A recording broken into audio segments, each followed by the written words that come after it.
ekuya jollof bra. Una sorry a wo bo ho safo hene say we area champion. Ehi na menya quality aluminium profiles, curtain walls, aluku boards, PVCs, aluminium windows, and then put the edition office. Almost sanye retailing. Na we pa na wani abru hu. Eye DK Aluminium Plus. Na nya no nko o. Wa musa ye insulation na ye glass doors, windows, ema ankronkre and estate buildings. Hey, oh no. Na sane bo na wo form there. E wo form kra, e bo na fo. Sesika no kra wonya ni sesia na. DK Aluminium Plus say wo de atua ne kakra kra. Ne ma no ne de ni nyina ama. DK Aluminium Plus aye krado. Se wo mo ebe mantete e mabu na mawie school na mo pensa no adwuma bra. Ne ye betrɛ aluminium fabrications and glass works awodo de nyina. Hey, mama your telephone number 0263 203040 and 0231 203040. Share DK Aluminium Plus. E was so to Market Road wa. Winneba Junction, womune lorry station di enimhwe. Sanso na tema do nya kwan so obehunu DK Aluminium Plus. DK Aluminium Plus. Quality goods at affordable prices.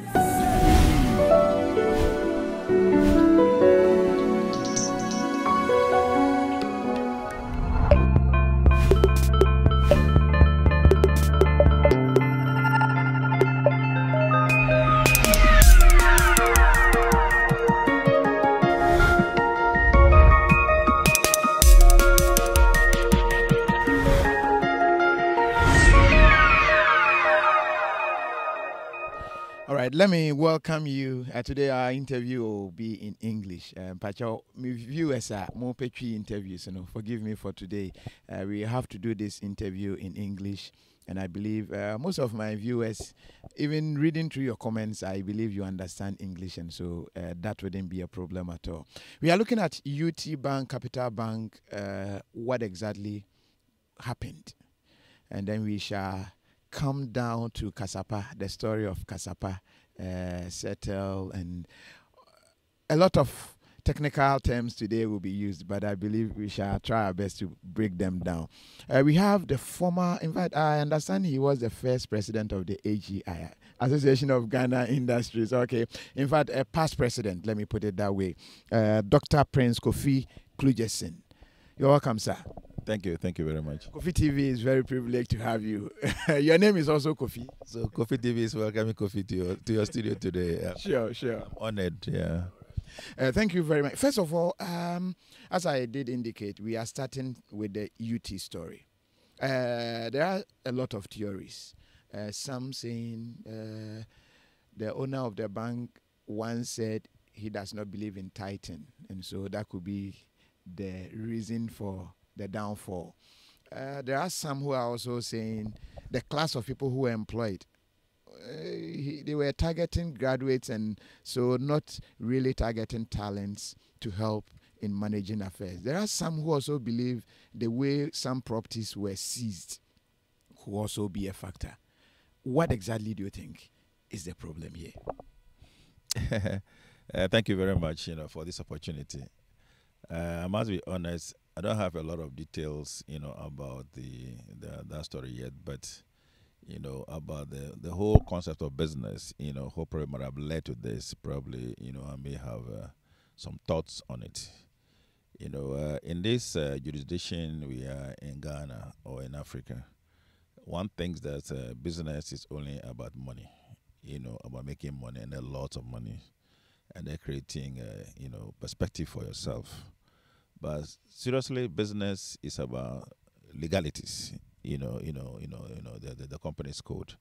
So when you go and register a company, and then you see there's something called the company's code or the regulation of the company, you have to follow it. Another biblical, saying, I'm not a pastor, but it says that the cry of the people, the cry of God. I can personally attribute that, to the UT story, as to what really is going on. You hear a lot of the theories where it talks about or whatever it is. But my personal knowledge about that problem, about that business, is that, look, I guess it's a person where, when you want to run a business, you want to go to a bank, you must go by the regulations. Don't go outside it. Yes, people owe, but if people owe, you want to take their properties, or you want to do whatever, you want to talk to them, there are rules, which you have to follow. But when you go the way they've gone, let me say like draconian way that a whole lot of thing has gone through, has happened, I believe that that might also be a major factor to these issues. Don't forget, most people who take decisions in this world, are people, children, nephews, whatever. We are old. But those of you who are the younger ones, you're from various families. My biggest experience about, Ghana, for instance, when you talk about the Rawlings issue, why everybody, why is Rawlings still alive? Everybody thinks that Rawlings had done that and that. Well, I can tell you as a fact that, for instance, those general probably who has been killed were done because some young soldiers whose parents they claim were touched, had a revenge, you know. So most of these things are in the Bible. So I believe that the UT story, they'll talk about it. Everybody knows how it began. Everybody knows how the name changed from Unique Trust to UT. Everybody knows how the branding goes done. Everybody knows the expose that happened in this country.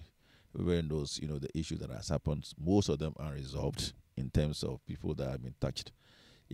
I read one of the articles where somebody said they've been cursed. Maybe, But does that really apply when it comes to business cases? What is business in the first place? You cannot take, this. What is business? If Kwesi does not discipline himself, Joy FM, this whole place will collapse. Unfortunately, in business, the business is good, but what we call the key person. I've been through it. One of the major problems I've been through, even though I went through a lot of hostilities in life, I'm still pushing to make sure that people whose life has been touched are saved. When you listen to all these preachers that preach all over the world, including the Bible, and business is in the Bible. So you have to be able to run business. It's not about, like I said earlier on, it's not about money. It's about it. You must go by the regulations. Page 1, number 1, number 2, number 3, and governance issues. About the company.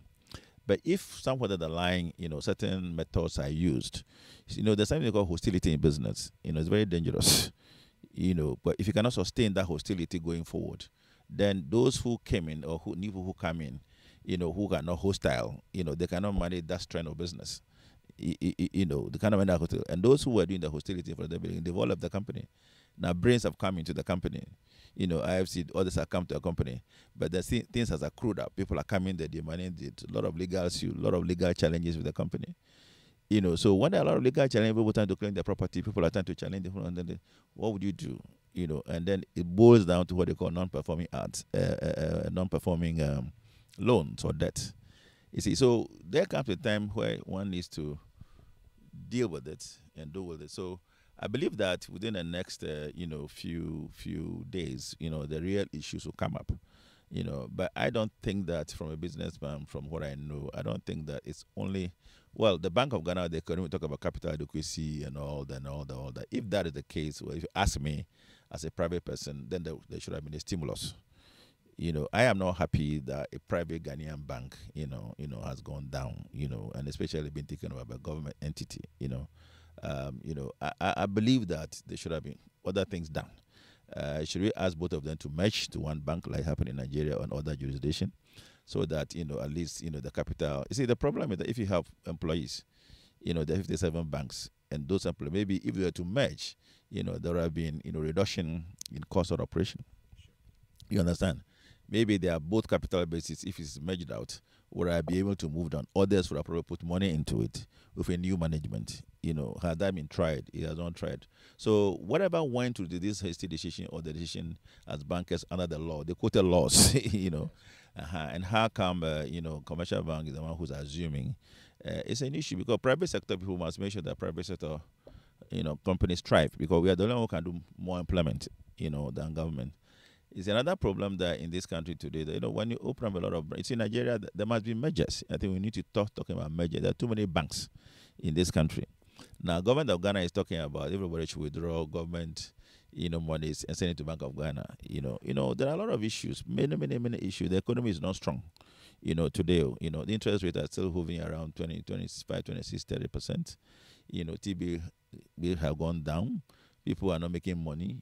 People, are losing their asset and revenue. So, there are a lot of challenges, coming by the time they finish dealing with it. But I think that within the next few weeks, would see what it is that will happen to be able to make lessons to those who are going to bank.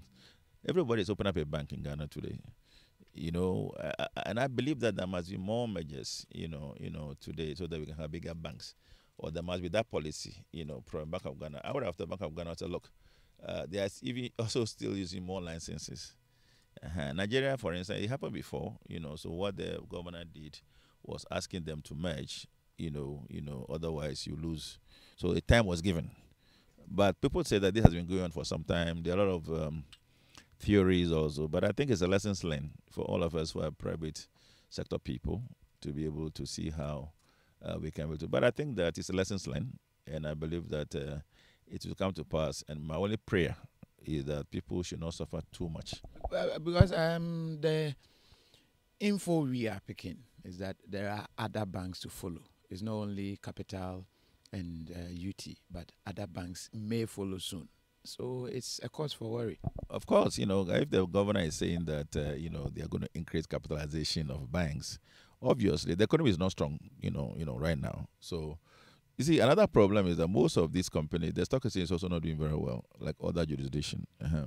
So, yes, I don't know the numbers, but I believe that we need to start talking about mergers. You see, elsewhere in this world, it's about mergers, acquisition to create a bigger bank.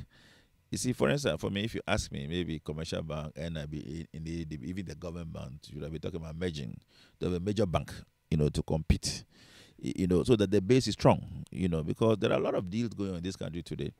Now, if you talk about government of Ghana, talking about all these major policies that are coming up, one is one factory, $1 million. They are huge policy issues.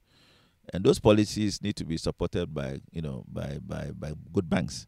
Another problem about Ghana is that we don't have equity laws, so everything is debt. Everything is debt. So some of the things we need to start looking more about what happens in other jurisdictions like Malaysia, South Africa. If you look at South Africa, for instance, they came up with what they call the Black Empowerment Law. That created about 7 investment vehicles. Malaysia had the same thing. In Ghana, we are still struggling about if somebody said, Kofi, to be able to do a business, the total is $1 million, and they even ask you to bring $300,000, you don't have it. so that's the game. But in your industry that you are trying to do, you can see that people, when they believe in your vision, your idea, they invest into it, and then they carry what you call the startup, but the government is talking about it now anyway.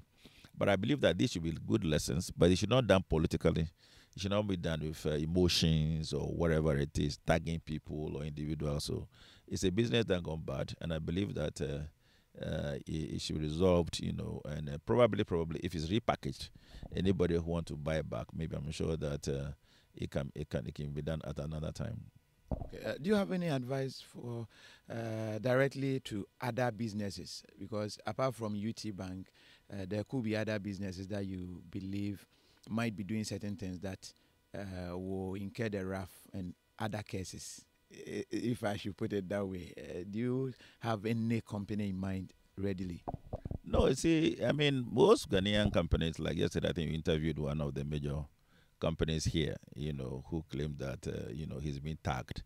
Why are you being tagged, in society?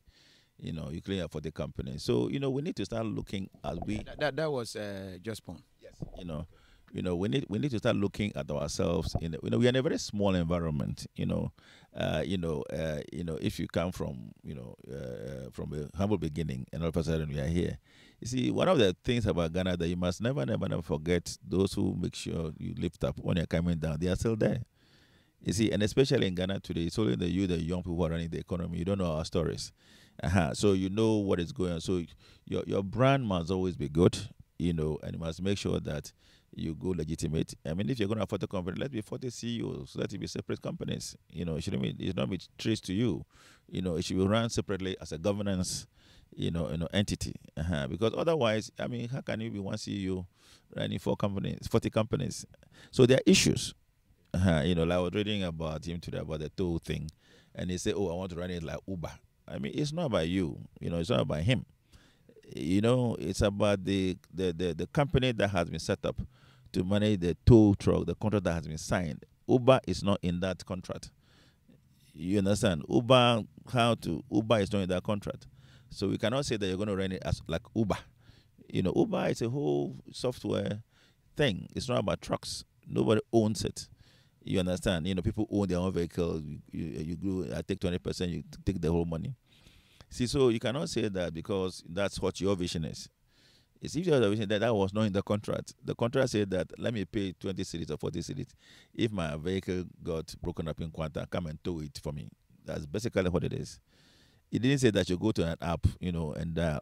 So we must really make sure that we stay within our vision, within our context of our environment of specialities, and then grow up. And then one thing led to the other, you'll be at the top, and the business will be sustained and grow very, very well. With Just Point, do you think there is something that is not being done well? Oh, Joseph, of course, like he himself said yesterday, I read about him in the Forbes magazine, his storyline. We cannot, all of us cannot be carrying our emotions, continue. When it comes to business, let professionals run the business. Like what is happening at JFM today, you basically hear about the owner. But there are a lot of brilliant young, people running here. So you have to find a way to relocate from here to a bigger place, a nicer place, eventually. So those are things that we as business people must also learn.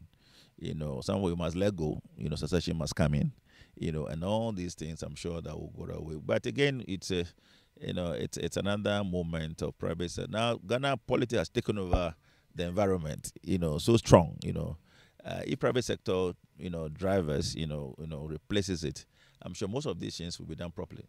Because most of the things that he does is government, contract, and I believe that he must have to start changing that business model, back to more of private sector issues or give equity to people, because you're going to be doing money business with the disassemblies. Maybe you need to give some equity back to the assemblies themselves, so they should part owners of those kinds of the revenue is shared. But we're providing just services, and charging people. People get discontent, people get unhappy, and then a lot of issues, and he's trying to struggle to clear that. But the way he said yesterday, I mean, he's done well, from where he started from, where he is, But hey, while the signals are coming, I think that, like all of us, you must be able, to start thinking about how to change the model, so that the issue changed. If you just joined us, we are having this interview with Dr. Prince Kofi Klugerson. In fact, I introduced him earlier as a former president for the AGI. I will now introduce him as the brain behind Settle and what we all know as Kasapa and Espresso. Have you cursed Espresso? Because I understand that is your brain, Kasapa, Settle, and whatever name we call it now. And it's not doing well because they don't have your blessing. Yeah, I didn't curse them. They curse themselves, You see, like I said earlier on, one of the things you learn in business school is that you cannot remove the spirit of the business owner through hostility and be safe. It is there. You cannot do that, So if you want to lift, the spirits, because business. So when you go through all over this world, you see old people, their photographs are still there.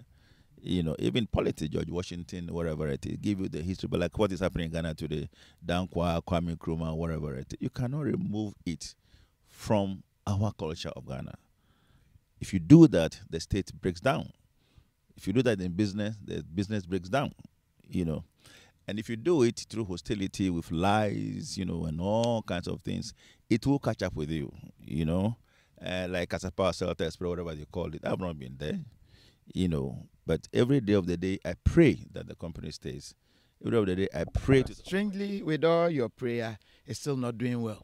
It's doing well, It's doing well. I think so. Of course, you are going to hear very soon because we'll be very busy. Business goes down, you need to restructure it, which we are doing.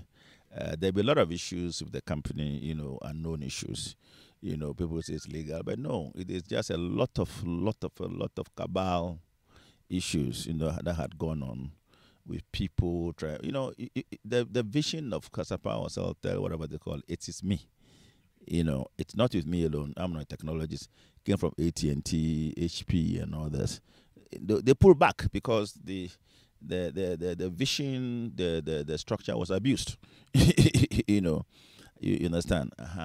And all kinds of things, lawyer, legal. If you hear some of the names, you'll be amazed, what has gone on there, So, but what we've been doing for the last 2 years, we've been working very hard to be able to make sure that, the company comes back and become the biggest and the best company in Ghana. Let us understand this whole Settle Kasapa story. Who pushed you out? Because as it stands now, if you ask anyone about Kasapa Settle, they will tell you, oh, Kofi Kulujesin has been pushed out. Who pushed you out? Because we understand you brought it into this country. Well, if you ask me, I will not tell you I've been pushed out. But you've been pushed out. No, I mean, if you ask me, I will not tell you that I've been pushed out because, that tag is not a tag that, I've held for the last 15 years. That tag is that every day of the day I'm working to make sure that, that push out they talked about, does not exist. Okay, that's why we're succeeding very big time right now. What happened was that, many years ago, all the telcos went to the same route. There was a policy of government, that said that one must look for strategic, partners or strategic investors, in the early, in the late 90s, So all the telcos went to the same route. Ghana Telecom went to Malaysia Telecom, and then it messed up. And then they moved on to, Norwegian Telecom, Nortel, it messed up. Westec went to Zain, went through all kinds of, now to Airtel, now it's even moving on to, it messed up. Then MTN, was Scancom to Spacephone and all of them. So all the original Ghanaians, there's something called, all of us ran into those issues because of the operators or the partners that came according to requirement, according to law, according to policy. It was not our choice, it was Richmond Agri for, Spacephone, MTN, Richard Aku for Telecom. Even the current president was the one who started the Telecom, and I started Celtel. You mean the current president? Yes. The current president, they were the one who championed the Telecom, to Ghana at that time with Richard Aku and others, so, and then Richmond Agri for MTN.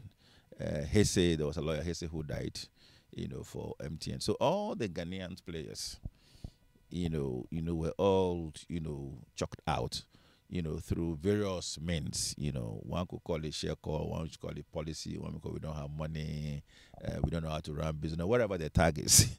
Every Ghanaian went up. But, but all our colleagues in India, in like Telecom, who are the same groups, they have support from their governments, and things are moving on, But as far as the Celtel story, I'm very grateful, for me personally, that I'm alive today to see the new blossom thing we're about to announce for Celtel. So a whole lot of things has happened at Celtel. Let me tell you, for instance, some of the people are calling Espresso today. Espresso, for instance, is a very illegal name. Espresso is not a Ghanaian company in Ghana. It's not registered. The NCA doesn't even know any company called Espresso. No, you mean NCA is not aware of Espresso? Of course, there's no company registered in Ghana called Espresso. But it's operating. It's not operating, you're hearing that it's operating under that name, but that is not the legality of the name, So it's not, so NCA cannot tell you today that they have any approval for a company called Espresso. You can go there and ask them tomorrow. So again, how that Espresso became a major thing in the system, something business marketing, the media picks it up and then they push it. But so if you're running a company with an illegal name, it collapses, obviously. Obviously. So, so Espresso, for instance, it's not a legal name. It's not even registered in Ghana. It's not even a brand that is owned by, the owners of the company, So how did they come? It beats even me here, imagination. But it appeared, through some fraudulent and other means, which done by very powerful so-called Ghanaian lawyers who inserted it in there to be able to, do something. But it didn't work out. Now, you heard about companies called something called Sudan Telecom. They never came to Ghana. There was no Sudan Telecom investment in Ghana. They came as proxies brought by other people trying to prevent, for people to create certain awareness that it has happened. It never happened. I heard on your website, that a few days ago, that there's something appeared in a website in Sudan, that said that companies have been sold, and appeared in a website in annual return. Kofi, I don't think companies are sold from websites. Companies are not sold in a website. They are not sold in by annual return. So we checked. We went all over the U.S. To check of Security and Energy Commission about those facts, and those facts are not true. There was nothing like that. How they appeared in that annual return, I don't know. But I think that it's a corporate strategy for those companies to finally wipe out their name attack to what was illegal, with them. Okay. So which is good news for us, more or less, very, very good news for the new, strategy that is being unfolded. Now, the company also is called Kasapa, for instance. Now, the company was not called Kasapa. You see, the company was called, Celtel. So, it was changed again illegally, fraudulently in 1993. To Kasapa Telecom Limited. So the name Kasapa was also illegal. Yes, it was. It was. And by a very prominent, law firm who did that. But we petitioned, and then and luckily in 2004, the company, a new certificate was issued back to Celtel. Since then, but a lot of issues, came. They drag you to court to prevent you for access. But we didn't pull out. We didn't give up. Offers were made, but we didn't, because that company, I signed my life to it for Ghana, not for money. The contract I signed with AT&T, US Department of Commerce, FCC, those, because ours were the only American frequency company that came to Ghana. The rest was European. But to be able to bring technology to Ghana, from the US, there are a lot of things you have to go through.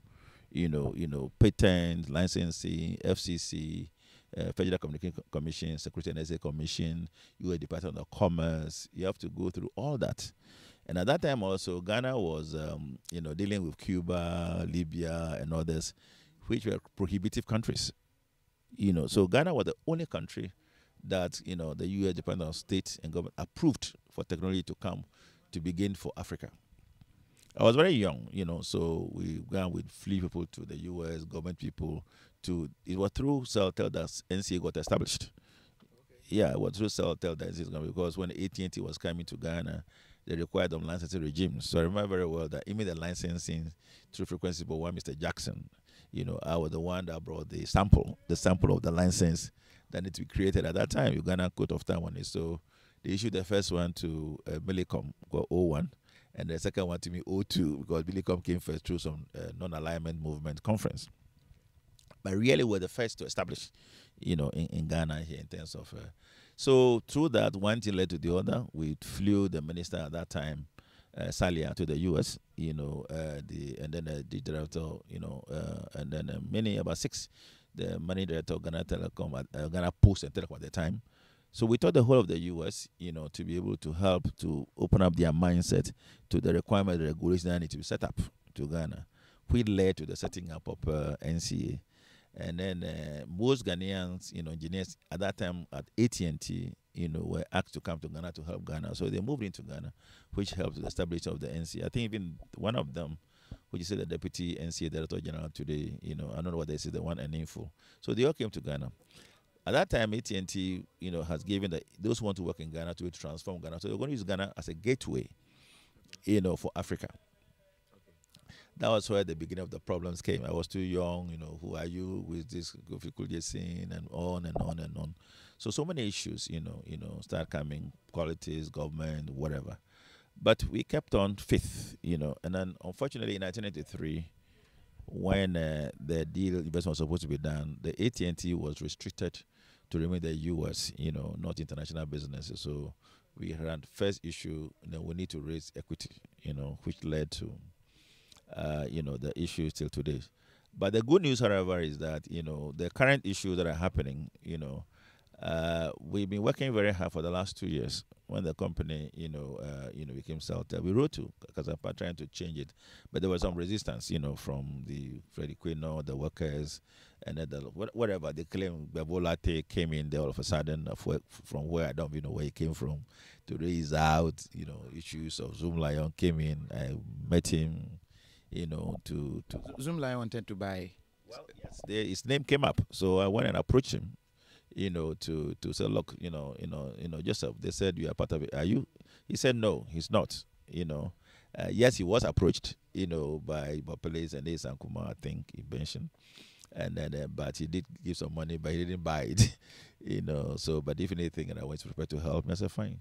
So, many things happened. But we were working very, very hard behind the scenes because my last legacy in life, in business, is to structure that problem, fix it, make sure that a lot of jobs are created, wealth are created. And thank God, by the grace of the Almighty God, it has happened, It has happened, very, very major. If you say it has happened, I think that has been a line in your conversation. What exactly is happening? Are we seeing something, a comeback of Kasapa, a comeback of Celtel? Is that what we are seeing? Yes, the Celtel will soon come back. We are also talking. Still 028. Yes, we are also talking to other people. We are going to merge other companies, other Ghanaian companies, to make it a very, very major, bigger company. Because technology has changed, today. So we are moving to what we call IoT, Internet of Things. One of the which Kofi TV can ride on. We are going to use the device strategy, to be able to. Our first goal, we are going to go straight to 1 million customers, within 12 months. And then we are moving straight to the district. So we are going to create a district network, We are trying to copy President Akufo-Addo's policy of one village, one district, one district. And so but ours is going to be, one district, one community, one Wi-Fi. Okay. Yeah, it's going to be. Is it going to be anything soon? Because our friends outside, whenever they come to Ghana, that is the key complaint, that Wi-Fi accessibility in Ghana is a challenge, and it's quite expensive to have run anything on data, as we are doing on Kofi TV now. It's quite expensive. Yes, we are. It's going to happen. The last quarter of this year. Agreement has been signed. We even got the banking funding has been signed. We are going to use a very good strategy which already reduce cost. For these. It's one of the major problems also in Ghana is that the devices, the smartphones, laptop, tablets that you're holding, they're very expensive.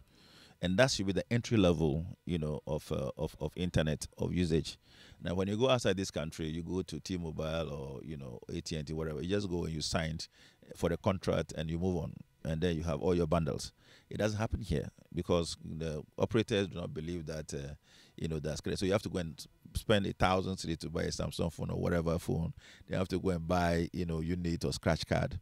Now, the networks also are not in all the villages. If you go to my village, for instance, you'll be lucky to find a 10 cedis, scratch card to buy.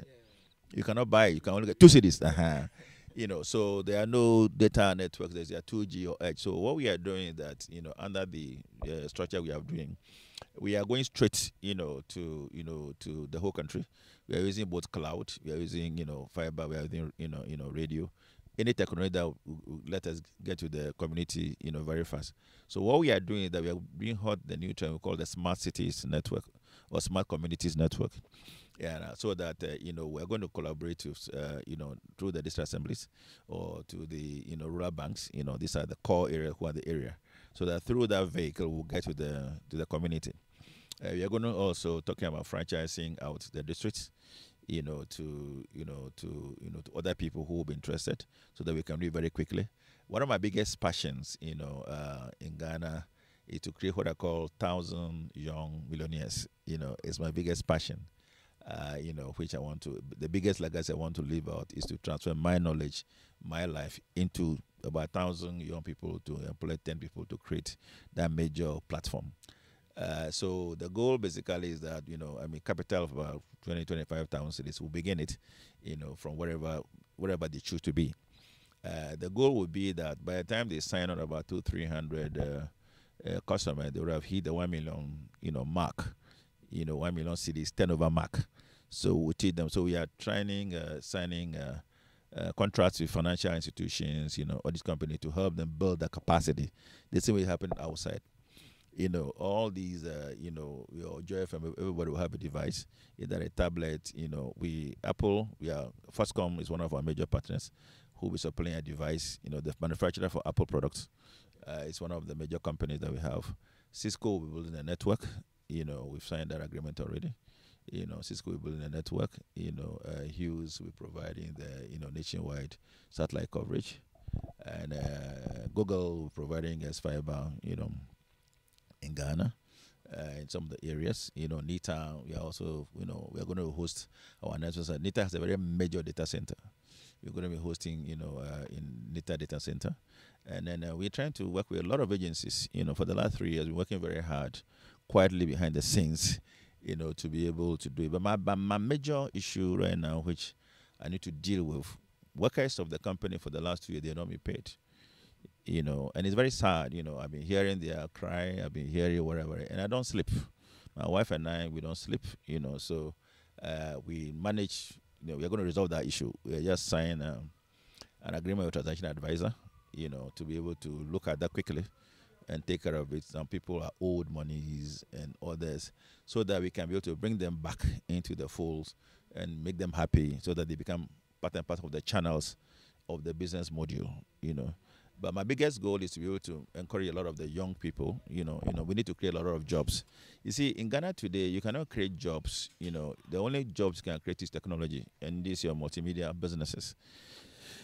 A lot of people, if you talk to them, they can develop apps. So if they can be able, to give them a device, a tablet or a laptop or a smartphone, they will start their business. So we are looking at numbers, even if it's the business model is being built about $20-$25 a month, or equivalent in CDs with a smartphone or tablet or TV, whichever you pick, roughly about 80-100 CDs a month, all ballpark, for 3 years, like a quality contract. But here I do subscription. But the good news about, one of the sweetness about it is also we got a lot of money to finance the entrepreneurs who are going to go in the business.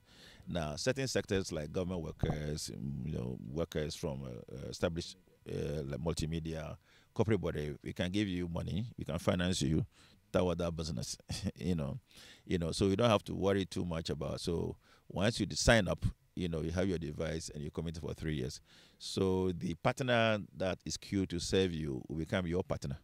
And then you start, creating his own business module, and moving forward. So we're looking at, if you go to police stations, there are no connectivity even in police stations. So how can we be able to, if you go to police station, you look at children in there, how can we be able to put, so we think one of the major, to put Wi-Fi in all those barracks, enclaves we call it. If you look at VRA, Akosombo, Akuse, and all of them, all schools, hospitals, they must have connectivity. So, and all of them are in the villages, their communities.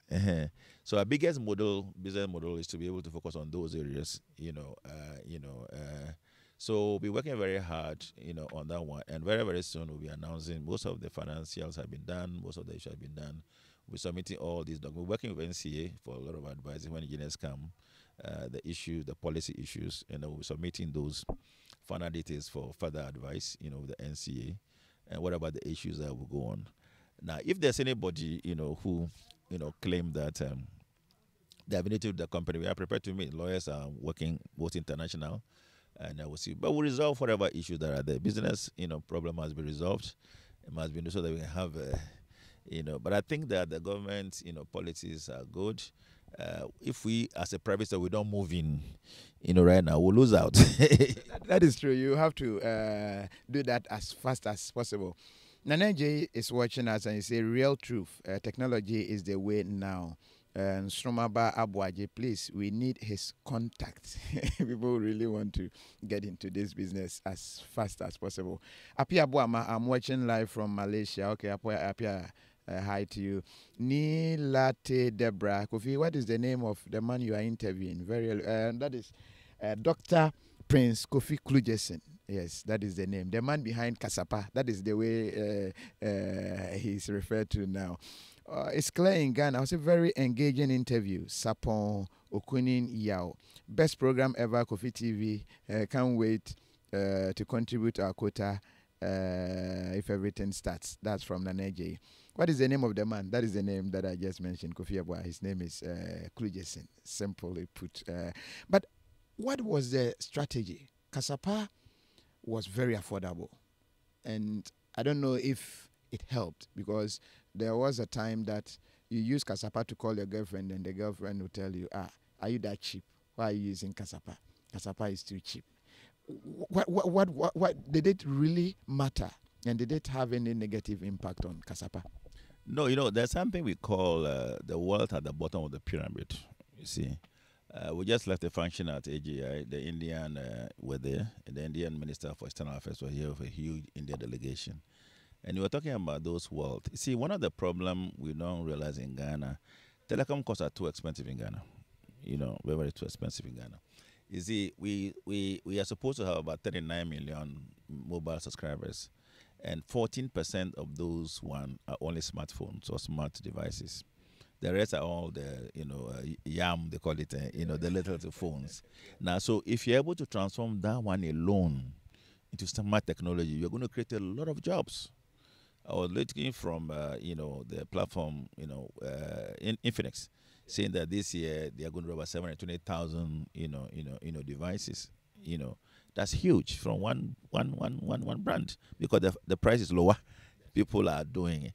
Not that people don't want to buy a smartphone, but this young man at the company, if you want to buy 1,000 phone, spend 1,000 series phone today, you have to wait for 4 years, But he can look at the guy, he can create a lot of wealth for himself if it's easy for him to do it. So yes, people said that, and it was the best network because, I was a data person, I was a computer person. So our goal was not to be able to, make high price. So we brought the strategy for the company. It must be low for Ghanaians to afford, so that we can build up capacity and build major businesses out of it. Which is what if you look at Silicon Valley, for instance, one Facebook alone has created a lot of business opportunities. Google and all of them. But in Ghana, even the mobile phone company, the MTN, they're only still doing the same core business. If you go to Malaysia, for instance, Malaysia, you'll be amazed, what goes on with telecom. If you China, for instance, India, it's only IT that's opened up the whole, companies, not factories. Now, before the current president, Modi, Prime Minister, is going around trying to attract big, industries into Ghana. Into India. So technology is the only way that Ghana... Look, there are about 2 million Ghanaians in university today. 2 million Ghanaians in tertiary. 1.4 million in high schools. Free research is going to start from September. Where they're just going to come from? The government is saying that government cannot employ more people. Government can only employ maybe 700 to 1,000. Why do you want to employ them? I started business, me, Kanoforiata Kwesindo, we came from America as young people. This is how we are built. So why can't you young people cannot build again? That's one of my biggest challenges. You see, but atmosphere now, look, if you go to India, I asked India minister, look, why are you in IT? They said, well, we don't want people to come to Delhi. So we want them to remain in the villages, they can where they are kings. So they said they want to do computer. So they provide this facility in the villages like Ghana government want to do one district, one factory. So once you provide that, you see, one of the major I'm not a biggest believer in oil. When I was president of AGI and the oil challenge came, I said, look, I'm not a believer in oil, because look, oil, I've been to Angola, I've been to Venezuela, I've been to other countries. Ghana is a knowledge-based economy. Ghana is a knowledge-based economy. We can create hundreds and thousands of jobs, in this country. And this country will become like a gem. All the people will be coming to be recruiting, giving you people money who have been developing startups or whatever it is.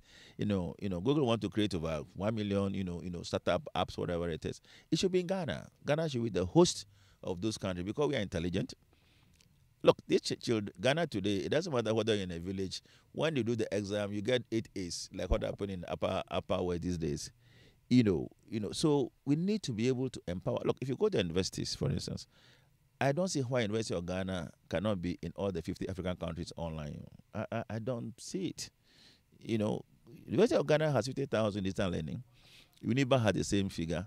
NOS have the same figure. So why can't we have universities in every district in Ghana to study Legon? We have to come to Legon campus. Why can't it be online? All you need is, a tablet, a laptop, Wi-Fi. You are in business. Similarly, you can stay in that same village and do business and create business. People will fly and buy those apps.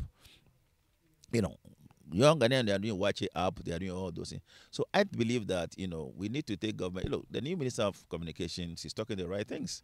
We want everybody to use Ghana email. We want to, those are the things that will lead you there. So how do we get Ghanaians to be apt to develop the mail system for Ghanaians to use? We have almost 30 million Ghanaians. So we that is the new strategy, the new vision, it is the new business model for Celtel. Now it also helps me to to forget about the cry and all of them, to become very quickly. And luckily now we got all the major companies who are bought into our vision. Because of the problem, we even said that look, we are not going to make sure that there are no equity, but you're going to be on the stock exchange. So the first 1 million customers, which are going to be the premium customer, will list on the Ghana Stock Exchange straight away, so that they can start creating wealth. So we are trying to sort out the modalities to be used. It's all over the place. It's in Malaysia, it's in India. So why can't we do it here? Interesting. So, big brain, big interview. God bless you guys. Upon 7. Ebenezer Abrokwa, I'm watching from Milton Keynes, UK. Watching from Dubai, Destiny, Opoku, Menza. Yeah, Milton Keynes is one of my best places. Really? Beautiful city. Okay. I'm interested to work with him. What do I do? Sromaba Boaje, Bibi Ibrahim. I say, I like this man, but please, the truth must be told. There is nowhere in the world where you just in and sign contract, pick up your phone.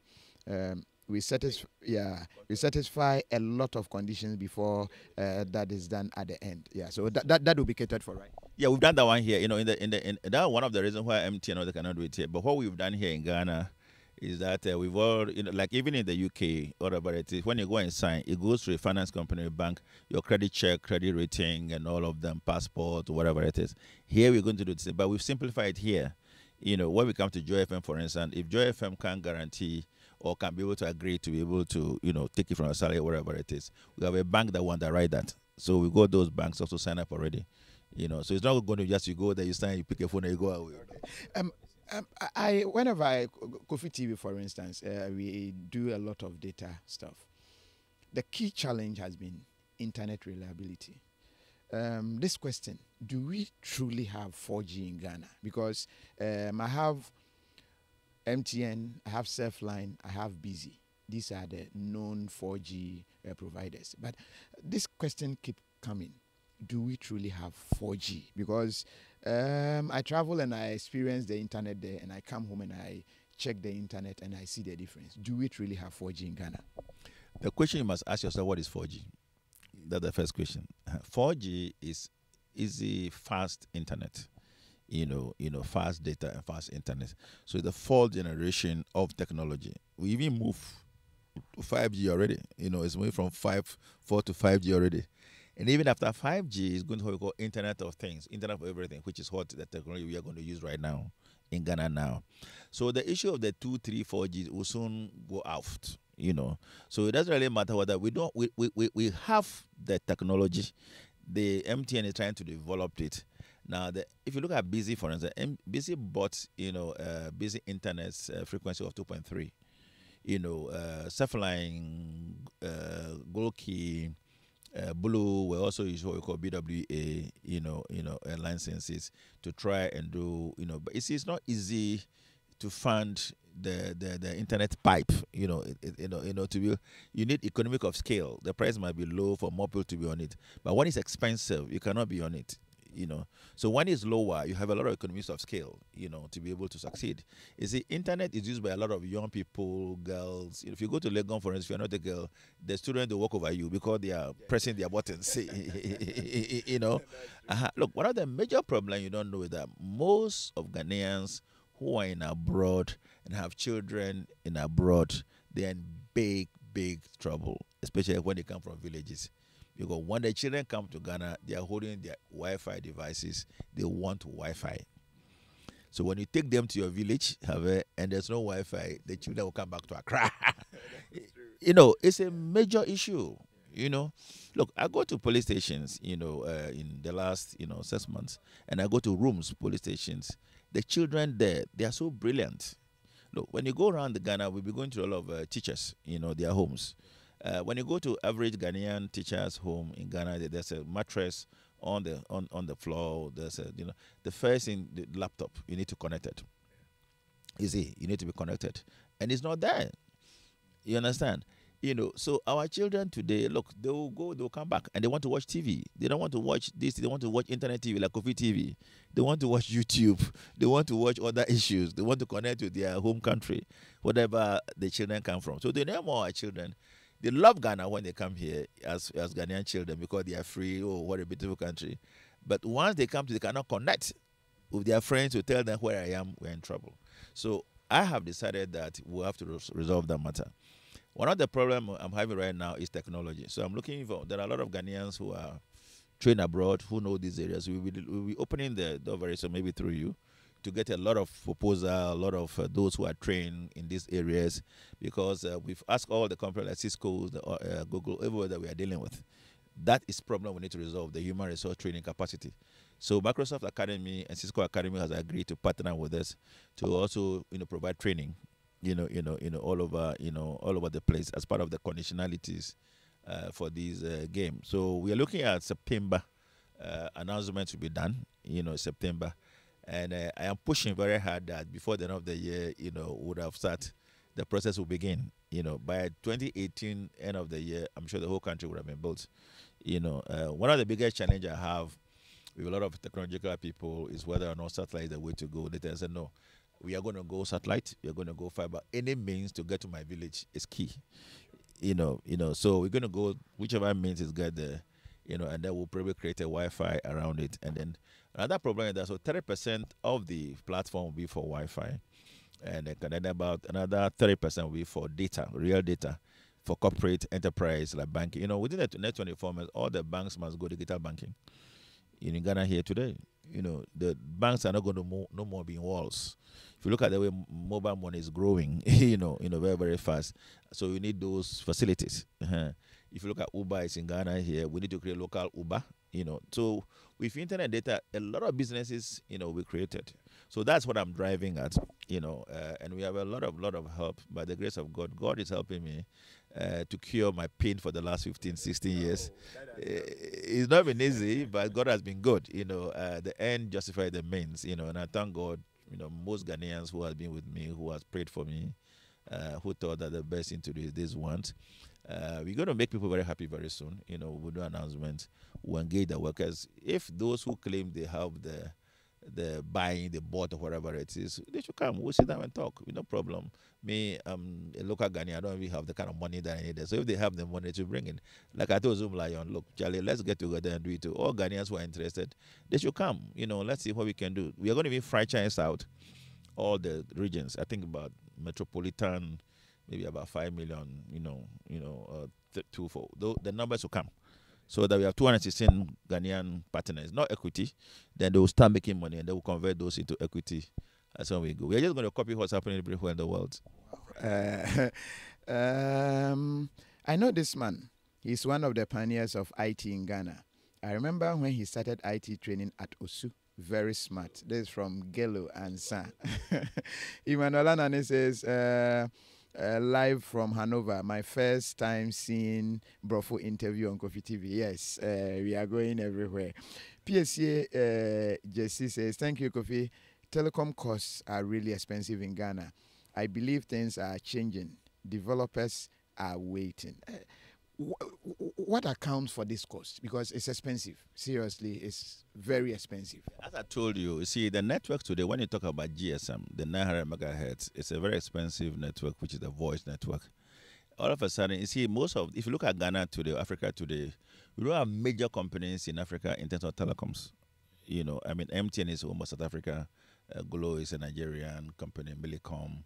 The major companies like AT&T, British Telecom, all of them. Now Orange is coming. Orange is coming, between buying Tigo whether it's buying or merging, I don't know. So I hear they are merging, then Orange will buy them together. whatever it is, Now that the eagle is picking banks. they are coming in. So those issues will bring the economy or scale down. Now, most of the companies in Ghana here, I think also it's NCA's issue or government issue. You need to force them to meet what we call the universal access. It's in South Africa, the condition, the policy that if you give your license, in the license condition is to provide universal access. The villages must be connected, must be covered. You see, the problem in Ghana is that all of us come from a village. But I spoke to some telcos and they told me, yes, you built your whatever at Kaswa, and the number of people who use data in Kaswa, very little. So then I'll better bring it to the central business area, so I get reliability there and I get my money, than keeping it at an area where just a few are depending on it. Okay, we are resolving that. You see, one of the problems that is the policy in Ghana, and that they're thinking, because when the consultants come and they go to your village, they don't think that you are there, but you're in Accra. Every weekend you go there. So one of the models we have in this model, for instance, is the people, one of the major arguments are, how are you going to have 5,000-10,000 subscribers in a village? Who is going to be there? I said, well, you see, so the strategy, Ghana, Accra alone, we are talking about, this strategy is a very simple strategy. We said, look, we do 1 million subscribers, 5,000 per every district. I went to Harvard, and I've been president in Harvard. It led me to MIT. We've been doing this for the past 3 years, And I said, well, that's what we'll do. And we stay and focus on it. And that focus has brought in people. They will look at the numbers. Finally, we came up to a numbers game. Okay, how will you get the money? How will you get paid? No, it's not true. You see, one of the things we are doing here where do you stay? I stay at Kuntunsi area. And strangely, some of the 4G networks does not even get to that area. Church. I come to Accra. Okay. So this is the strategy. Kofi lives at Kuntunsi. Kuntunsi was the biggest place where telecommunications started from. You know that? It's there. In fact, it's called satellite. The satellite is there. That's where I learned telecom from. I'm a business person. Okay. So from Kuntunsi, you put your name there, Kuntunsi. You work in Kokomamle. You go to church in ICGC or EP, whatever it is. So 70% of your life will be captured on that data. Okay. So that gets transferred to those areas. Like my village, for instance, have about 250 teachers from Tenerife who have signed up already, ready to go. So once we do that, you can quickly pick up, the people and then credit, See, people do not know that Ghanaians will travel to our communities every now and then. There's funeral, there's family, whatever it is.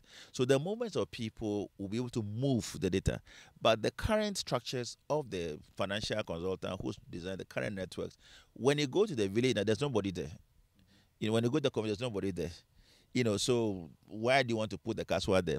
But if they're able to do the proper, like one of the things about business, like Dubai, they say when you build, people will come. So yeah. You see, so the cry of all the who are talking about it. Look, we go to Accra today, roadshow. There are many Ghanaians who are prepared to subscribe for their villages today. And they're but they need to be able to get the device that will let them be in New York or wherever it is to be able to connect to the village or the community. So that is what we are trying to do. So we are drumming it, one village, one Wi-Fi, one community, one Wi-Fi. One village, one Wi-Fi. One village, one Wi-Fi. Hey, I'm for it. So we are plagiarizing, if you will, the president, one village, one Wi-Fi, and it's going to happen, and one day we have major company. One day we have UC in town right now, and in India, for instance, same strategy was being done by a company called Reliance Jio. And we have a company called Sterlite, Technology Elite Corp from India, who's one of the major companies who is doing the solutions, for us. They were here, they are coming back again. A lot of work is being done already. Within September and February this year, 100 million subscribers were done already. All villages must be covered. It's a big investment. So this business, we are trying to look at investment coming over $250 million, to be able to do it. And we are not scared, by the grace of God, we'll do it. We've done it before, we'll do it again, by collecting the pennies. 1 million subscribers, divided by. If you want to build like self-line strategy, business strategy, then you have difficulty. You have to make money, you go to Takoradi, you go to Kumasi, forever. That's one of the major problems. So what we're doing basically is that we told everybody, all the technology people, that we are covering Ghana. How you do it is your business. How all the financial partner, we are covering Ghana. We pass through all those negativity. There's no contract. I said, well, we'll create the market there. If you say you're covering Ghana, I pick my phone, I'm going to Kumasi, and I get to a point, no service. Is it that you are covering, or you are covering the villages, or we will have it all over? Because you get to a point, and even if you are attacked by armed robbers, even to call the police is a challenge. When you look at Ghana, you see, when you're living here to go to Kumasi, between Ghana, you get to swarm another district, another district, another district, another. See, one of the things that we're not doing is all this one district, one factory, $1 billion, one constituency, is going to transform to a major community. Opportunities. How are you going to run the district, factories in the district if there's no connect, if there's no internet? How are you going to? You have police stations, about 2,000-3,000 police stations. Why are you blaming the police, for from armed robbery and all of them? When there's no connectivity, nobody's mining them. The hospitals, every village there were 20,000 cheap compounds. There's no community. Today, most of the machines that come for this hospital are Wi-Fi driven. Even your blood pressure, So it's not a choice anymore. So what we are saying that we will do what we are doing, and then we'll make sure that we'll drive those to be able to do it. So when you leave Accra to Kumasi, how many districts are there between here and Accra? We'll partner with the districts. Partner with the districts. So we create those district networks. That's why we're trying to go. We're getting partners for those districts. Your job is to make sure that we'll do it. So see, one of the things is that in every village there's a teacher. So our biggest benchmark is a teacher.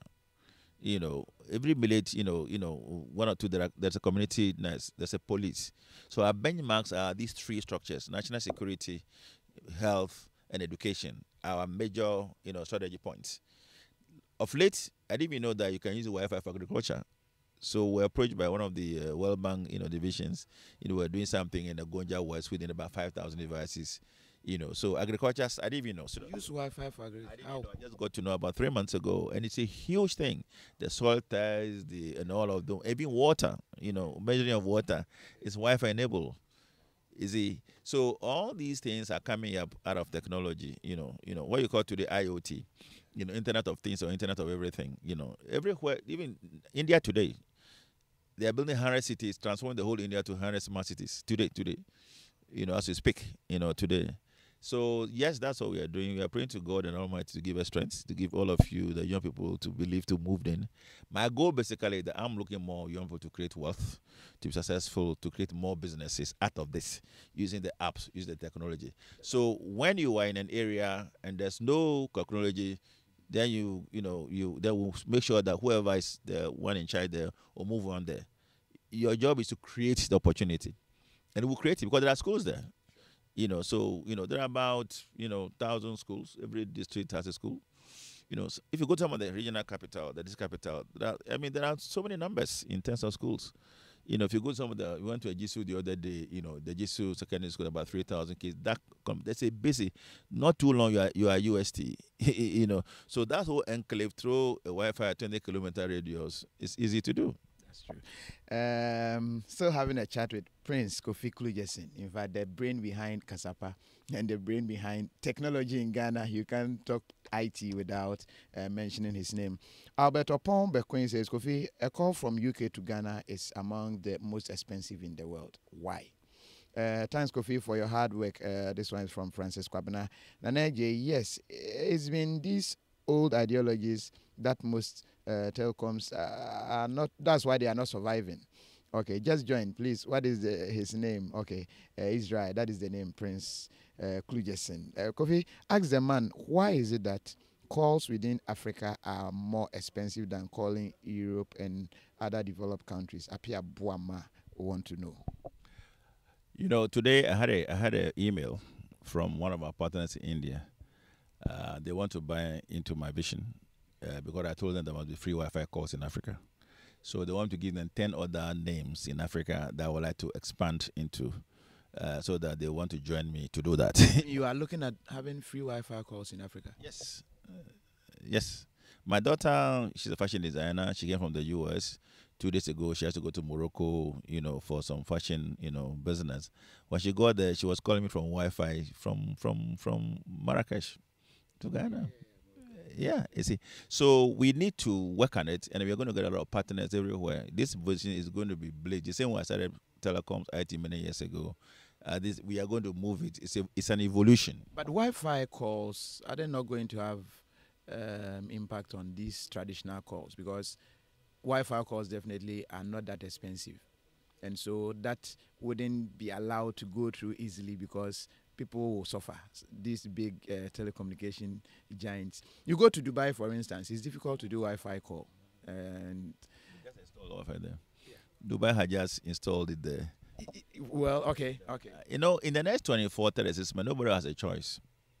You see, it's predicted under the Wi-Fi conference, about 3 months ago, that in the next 24 months, there will be cellular will be 20%, Wi-Fi will be 80%. you can Google it. Those who are in Malaysia and all this. If you go in every home there's a Wi-Fi. You see, I didn't even know. I used to spend a lot of money when I go to the US, even me in the technology. So I'll be calling Ghana, they'll be loading MTN. So my daughter said, Papa, why are you doing all these colonial things? And so you can sit in your bed in America and then, you are doing Wi-Fi calls. You understand? See, Wi-Fi will be replacing, that's why we are focusing on Wi-Fi. You see, the problem in Wi-Fi in Africa, in Ghana is that, you need to buy a box. It's not a core business that people are doing because they don't want to lose revenue. But we want to help build Ghana to live Ghana up. So it's a whole different, wealth at the bottom of the pyramid story we are doing. So IoT calls, there are a lot of WhatsApp calls going on right now. There are a lot of, email calls going on now. There are a lot of video calls going on right now. I mean, whether you like it or not, it's one of my nieces called me the other day. I was in bed, and she called me on a video for me to look at her pregnancy, look at her tummy. I was there, so I have to, So it's there. So it must happen. So, and I believe that as we continue doing this, there are a lot of technology. I didn't even know the last 6 months. The number of who came to the country, we had over 50, 60 people came here, various knowledges. People with genius coming here, and they're bringing all the technology, all the advices, all they're doing. Me, it's a vision I'm carrying, and I'm doing it. I'm not a technologist, but a lot is going on, and I believe that. And the biggest thing also is that, like all this, let us see, and I'm asking God and everybody to help us to transform Celtel to be a major successful story. A major successful story, so that we can create that seamless. Again, to say that was something, one of the major, seamless thing again to move forward, so that the Ghanaian enterprise can be produced, that we can put it on the stock exchange. Everybody creates. Look, Facebook. Everybody, by the time they list, everybody became millionaire. Those who on the street, who are the, if you look at Uber, if you look at WhatsApp, they were doing on the ground. And then if you go to Silicon Valley, you see all these startups. It's the startups. But somebody comes in, or God moves somebody, but you must be honest, you must be straightforward, you must focus, you must stay with your vision. For me, all I'm saying is that I'm trying to wipe out my pain for Ghana to go on. That is all right. But I think that question has still not been answered. Why expensive calls in Ghana? In Africa? In Ghana, I said it because of the technology that has been built. It's a GSM. The GSM technology is so it's expensive. So we need to wipe that out. Yes, not wipe it out, and also the economies of the country. People talk about interest rates, 30%. Cost of money is very expensive. Cost of doing business is high. Real estate is expensive. All those are expensive. And also there are a lot of foreign calls, and then the business model by the business people there are certain threshold, a beta threshold they must have to do business in Ghana and all of them. But when what we are doing, like I said, if it's down, it's a Ghanaian company, like the Indians company. Once a Ghanaian company, the cost issue, which is a foreign cost, will not be part of it. So the model is good, and it will low much lower. Richie says, I was one of the first sales executive for Celtel. Wow. That's interesting. This one too. Sapon Okuni, I will say, Kofi, this man is a reservoir of ideas, and we need to involve him in our national discourse. Free Wi-Fi call to Ghana that is a great idea. Live from Atlanta, Georgia. This one is from Ajiudin Osei Shaman. He certainly had vision. Unfortunately, socioeconomic situations in Ghana didn't help him. That was true, right? Oh, it is true, but it's a we move Ghana forward. For me, my biggest assessment, my biggest challenge today is that I was talking to my son yesterday. How come? Look, our age group, me, Kanoforiata, it's not Minister of Finance, Dr. Indum, Dufo. So what is the next level below it? It's not there. All of you, the children, you want to make money, money, money. You don't want to start and grow up. You don't want to struggle. You don't want to suffer. So we need to fill that gap. You see, look, if you go to Legon, for instance, Legon has over 100,000 students. And if you look at the enclave of Legon, down to UPSA, and that, Legon should be making money from a network, because all the towers are Legon campus. If you go to Winneba, University of Winneba, Pampong, and then also Kumasi, almost everybody there, more or less, they are teachers. They make money, and then they go and they call it distant learning instead of online trainings. You see, it's all about internet and Wi-Fi issues, You see, so when you convert those into commercial enterprise, you can afford to do the business. Those are practicality I'm talking about. Can convert the price down. At least we are using a model, $20 or $25. It's passing. At least all the financial people, they've accepted it. I don't even know. We are not 20 what is 10 gig or 12 gig. I don't understand it, but I said that is the bottom line, because we think that it must be below 100 cities or maximum 100 cities together for device. That is in my decision. Okay. GPS in Ghana. I don't know. I tried this Google locations thing, and I get to a point. I get to a dead end. But GPS is telling me move on. What is wrong? Will it truly work in Ghana? Yes, networks. It's all about networks. GPS works over networks. There are a lot of Kofi. There are a lot of things that are pushing to come to Ghana. A lot of technology. Google has done very well. Because of they are even laying fiber. If you go to NITA, for instance, look, NITA has so many things developed. Because I remember speaking to the boss of NITA, and he said they were going to roll out free Wi-Fi. You just need a password, you log on, and that has been for a long time. Nothing has happened. When you go to NITA, NITA has 140 LTE 4G all over the country built out. There are fiber everywhere. You see, people, there are constraints, but the current management, very solid, I met them, we are partnering with them, very solid young people, and then, they need support like people like me, to not only government. You see, it's not government issue. And government must be flexible enough for it to go. You must try and fail and come back. You understand? So, we are driving it, and we are bringing everybody on board. I'm not a technologist, I'm a business person. But there are a lot of young people, if you go to NITA, you go to GIFEC, everybody's trying to do it. But it must be a private sector driven issue, collaboration. Is it putting Wi-Fi there without the revenue to go down? So you need to have a revenue model. The law doesn't allow NITA to make money. They're trying to build a government, they're not paying. So what do you do? So, but we need to partner with them, collaborate with them. Like in the US, everybody partner with NASA. One of the major things that happened in Ghana a few weeks ago, nobody knew. Ghana has launched a satellite. Even government is not aware about it. I mean, Ghana, apart from what the school launched. That's what I'm talking about. It's a big news. I didn't even know. It's a big news. The one that they said we're going to use. Yeah. It's a big news. Ghana launched satellite. Even today, the Indian, Minister of Finance mentioned it. You see, so we downplay what our children are doing. Somebody must recognize them and give them the encouragement. This is what we want to do. You see, Celtel is not going to be, it's not going to be just mobile phone play. No, that's why I'm describing what we are doing. And look, I say it on TV. If you Google, you see it. I've been saying it for the last 2 years, telling the world this is what we want to do. If you go, Perth, you see it on YouTube. I've been consistent.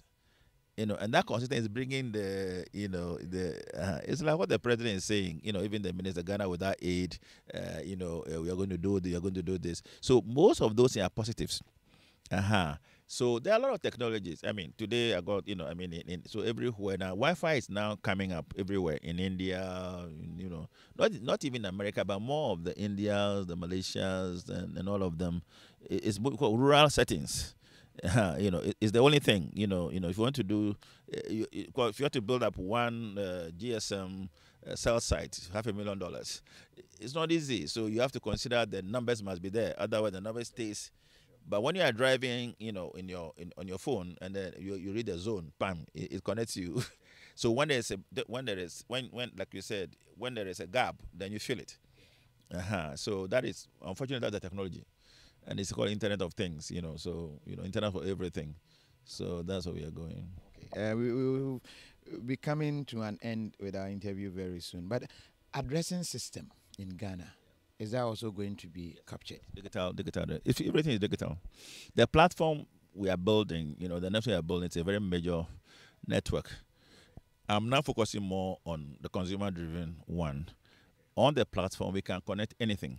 Cisco is building the platform, the network. We can connect anything. Digital addressing is one of the key areas. All of them are all up. Once the network is there, a national identification, all of them is just connectivity.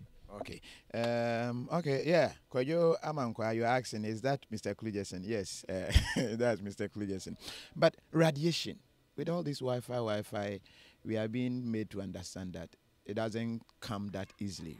There should be some health implications. Radiations, have we factored that in our discourse as well? Well, yeah, most of the, once it's come radiation, I think radiation levels in Ghana have been taken care of. You have to go to EPA, you get all those, there are standards, so yes, all those will be taken care of, yeah. Kofi, kindly ask Doc if a time will come that Ghanaians can pay a fixed amount of money monthly for both Wi-Fi and regular calls like in the US. Akusia Ampoma. It's now. That's what we are doing. It's the same thing we are doing right now. That's what we are doing now. It's coming up now. One village. Yes. Yes, because don't forget, so within the next 3 months or 6 months, inshallah, it will happen. Yes, they said we are actually adopting the US strategy. Like I said, in the US it's contract. You go to T-Mobile, go to AT&T, you sign on. It's the same thing we are implementing in Ghana here.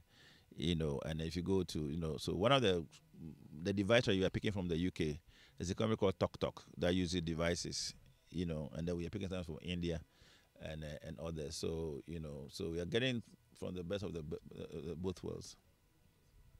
All right. So we will end our interview. Very, very engaging, very thought-provoking. I think we all have to pray to see this, not just being a talk show, but happening really. I'll send the partner. You can be a partner. You can start signing people. We need to sign on people. From next month we are signing people, so you can be a partner. It will allow you for Joy for multimedia. So you can start signing. Whatever anybody want to sign, they will collect all the data and they will move them. We will do that. Good news for Ghana. Larry, George, and I just joined. Hi, Josephine, Abra. Sorry, but you can work the playback on YouTube. Just go search Kofi TV on YouTube. You get the 8D version there. You can still watch it back here on Kofi TV on Facebook, Kofi TV everywhere. Even on Kofi app, you can still just get it there and watch it as well. You can go to our site, kofitv.tv. is there as well. And so, sorry, very engaging, very educative. Yes, Collins, a champion, I agree with you. I say, hey, he has really suffered in the hands of partners. So I know a lot about him and his partners. I want to know what went wrong. Kwajo Amankwa, he said, I want to know what went wrong. 2, what will be his advice to me as I begin my business in respect to what he has suffered? I think that will be the last advice. What will be your advice to him? Patience, and then look up to God. Focus on your vision. Don't depart from it. You see, one of the major things that happen in the telecom industries, I've been offered a lot of money, $50 million to walk away from me, $20 million away from it. But that was not the intention. The intention is to be able to bring telecom to Ghana, to help Ghana. Those are the issues. So you have to focus on your vision. Money should not drive you. Your success of the business must drive you. And you must have patience. It always turns around. Thank you very much. Thank you. Having Kofi on Kofi TV. Thank you so much. I really enjoyed it. Right. Okay. Thank you very much, and thank you for watching. Have a good, good evening? Good evening. Yeah. Okay. All right.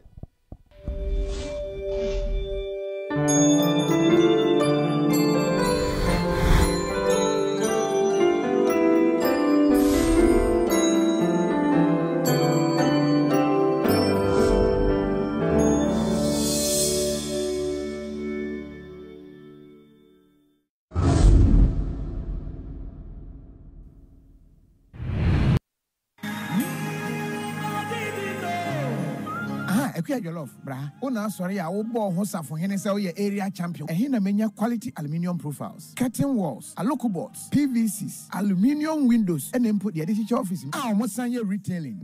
Now we're pan when you're blue. A DK aluminium plus. Nanya no kwa Wamusaya installation na ya glass doors, windows, Emma Ankronkre, and estate buildings. Hey, oh no. Na Sunday one from there. Our from cry, a wonderful, Sesicano Cra Winyan is Siana. DK aluminium plus say, would you try and crack, near Manonia Nina Ama? DK aluminium plus, I crado. So a more ebermantia, and Babuna Mavia school, no more pensan where Jumabra, near Betro, aluminium fabrications, and a glass works. I would wedding in there. Hey, Mammy, hot telephone number 0263 203040 and 0231 203040. Share DK aluminium plus. It was so to Market Road. Winneba Junction, woman lorry station, D and Sanson Natema, Doenia Quinoso, DK aluminium plus. DK aluminium plus. Quality goods at affordable prices.